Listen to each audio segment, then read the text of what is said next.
Hey WhatsApp guys, welcome to a new blog. হ্যাঁ জানি, তোমাদের বলার আগেই আমি বলে দিচ্ছি যে 7 দিন হয়ে গেছে কোনো ব্লগই আসেনি, না মিনি ব্লগ এসছে না নর্মাল ফুল ফ্লেজের ব্লগ এসছে। বাট এবার আসবে, একটু ডিসকন্টিনিউ হয়ে গেছিলো। তো আজকে সকাল সকাল ঘুম থেকে উঠেই সকালটা বিশেষ আমার ভালো লাগেনি, বিকজ বৃষ্টির দিনটা আমার বিশেষ ভালো লাগে না। এরকম কাদা প্যাচ প্যাচে যেহেতু ওয়েদার হয়ে যায় আর চারিদিকে জল জল, যাই সবটা নিয়েই আমাদেরকে চলতে হবে।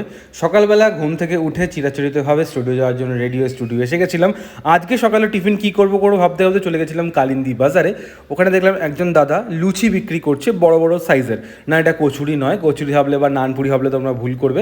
এটা হচ্ছে বড় সাইজের লুচি। দাদা এখানে ফ্লাইং ডিস্কের মতো কড়াইয়ের মধ্যে লুচিটাকে ফেলে দিল, আর তারপরে লুচিটা ফুলে উঠলে তোমরা দেখতে পাচ্ছ।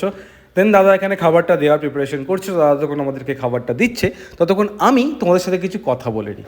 যেটা হচ্ছে 1,500 সাবস্ক্রাইবার হতে আর মাত্র 8টা সাবস্ক্রাইবার বাকি। আর এটা তোমাদের পক্ষে কোনো অসম্ভব কাজ নয়, তোমরা চাইলেই পারো। আর তোমরাই এত দূর আমাকে নিয়ে এসছো, আমাকে না আমাদেরকে নিয়ে এসছো, তো তোমরাই এরপরে হাতটা ধরে আগিয়ে নিয়ে যাবে। আমি জানি ভিডিও ডিসকন্টিনিউ হয়েছিল, ভিডিও কম আসছিল, এবার থেকে আর আসবে না। আমি প্রতিদিন চেষ্টা করছি ডেইলি ব্লগ করার, লাইফের সব কিছু কাজ কমপ্লিট করে সব কিছু ম্যানেজ করে তার মধ্যে একটা ব্লগ দেওয়ার চেষ্টা করছি। মাঝে মধ্যে একটু হয়তো ডিসকন্টিনিউ হয়ে যাচ্ছে, বা চেষ্টা করবো সেটাকেও যেন না করার। যাই হোক, স্টুডিওতে এসে খাওয়া দাওয়া কমপ্লিট করে এবার চললাম বাড়ির দিকে। একটু বোর হচ্ছিলাম, কারণ স্টুডিওতে সকালবেলা যদি বৃষ্টির ওয়েদার, কোনো অ্যাপয়েন্টমেন্ট সেরকম ছিল না।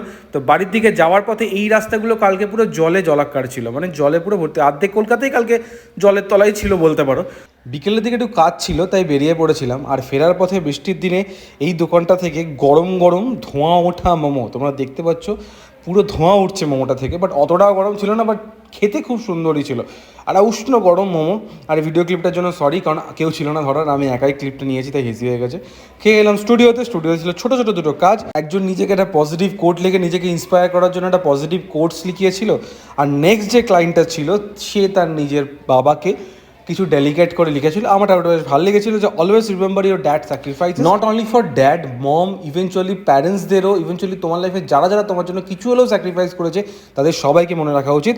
আর এই একটা সুন্দর ট্যাটু শেষ করে সুন্দর একটা ডিনার দিয়ে রাতটা শেষ করলাম। ঘরে বানানো হোমমেড বাটার গার্লিক চিকেন আর তার সাথে হাক্কা নুডলস।